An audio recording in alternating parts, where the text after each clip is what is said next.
Welcome back to the Wandering Star Farmhouse.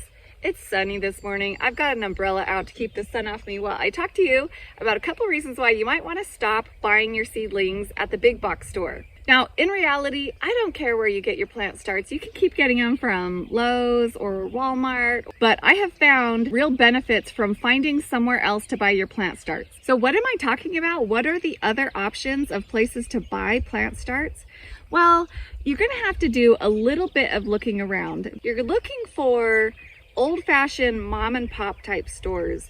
The great place that I've found to shop here where I live, they are just a mom and pop store. They're actually only open seasonally. They only open in the springtime for like 2 months and sell a bunch of plants and shrubs and flowers and all kinds of stuff.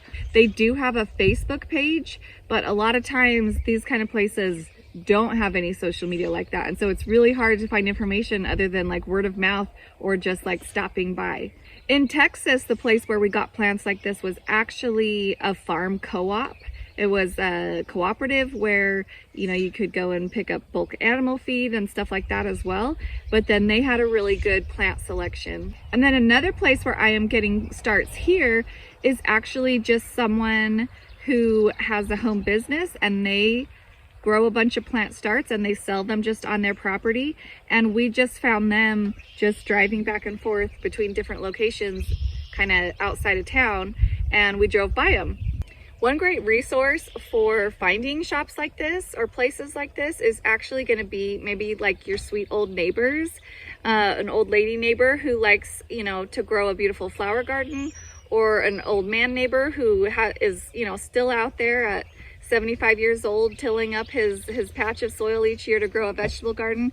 So these older, more seasoned gardeners in your community might know some of the resources that have been around like forever, right? These old shops that have been around forever.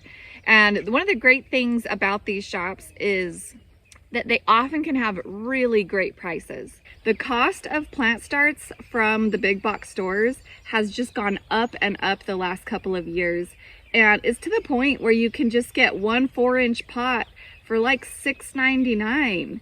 That's just outrageous for a single pot. There's just way better deals out there. That may not always be the case.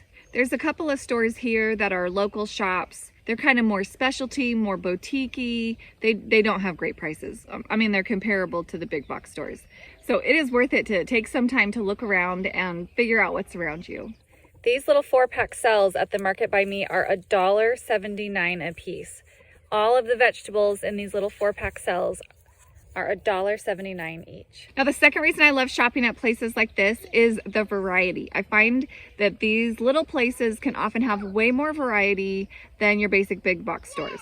So at the big box stores, you're going to find the standard selection of herbs, tomatoes, peppers, cucumbers, melons. But these other places, I have found some really great things for growing that I have never ever seen at big box stores before. One of the things that I buy from this local place is celery, and I've never seen celery anywhere else for sale.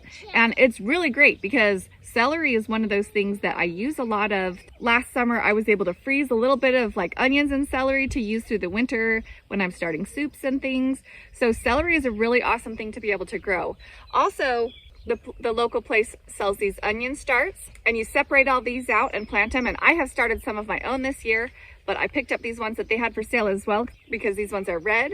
Now, onions grown from plants, either fresh in soil like this or the little bundles of the long skinny plants, these ones are gonna be much better for storage. When you buy the little bulb, the little dried bulb onions, you can grow those, but those are actually going to be on their second year of growth, which means they're much more likely to go to seed before you want them to. Onions are a biennial, and I'll show you, I've got this one in my garden that I missed in my harvest last year, and it has come back this year and is going to seed. My place here actually sells sweet potato slips too, which I did not realize because I ordered mine last year. This year I'm growing mine. Click here to see the video where I have started them for this year, and it's going great so far. But they do sell sweet potato slips as well if that's something that you haven't started on your own. Another interesting thing I saw when I was looking today, and I do remember seeing at the co-op in Texas too, is actually fennel. And fennel is a is a great, delicious, kind of extra thing. It's not one of your main staple crops, but it's really delicious. And I was excited to see that there too. I'm trying to grow fennel from seed this year, so I don't think I'm going to buy that from the shop this year. But there's a lot of more variety and interesting things that you can buy at these kind of local shops than you would be able to find at the big box stores.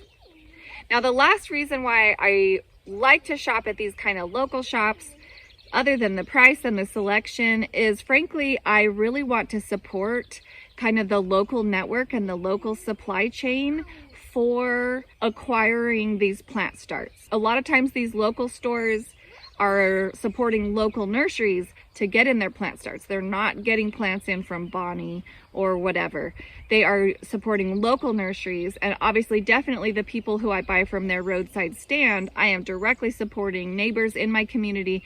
Through supporting them, I am ensuring that I can continue to have access to plant starts in the future locally, no matter what else is going on in the country and the world. So I really encourage you to kind of maybe look a little broader this year, a little further around your network to try and find some place like this, other than the big box stores, to go and find a bunch of plants this year. Hopefully it'll save you some money and can help you find some other interesting things to grow that aren't available at the big box store as well. If you want to see my video for how to transplant store-bought seedlings to get the best yields and the best results from your garden this year, I'm going to post the video up here for you to click on. But real quick before you leave, I want to show you something exciting that's going on our homestead right now. We have a chicken that is setting on eggs. Basically, she sits on the eggs all day and she gets off in the evening for just a little bit to go get a drink of water and something. And so I checked and she only had 2 eggs under her because we'd just been collecting them. So I went ahead and put a handful of more eggs underneath her, and she's continuing to sit on them. So we are hopefully going to get some baby chicks hatched on the homestead this spring, and we'll have a little mama hen with her chicks, and it will add to our flock. So that's really exciting. Thanks so much for stopping by the farmhouse today. I hope you'll come back again and join me for another video here on the homestead.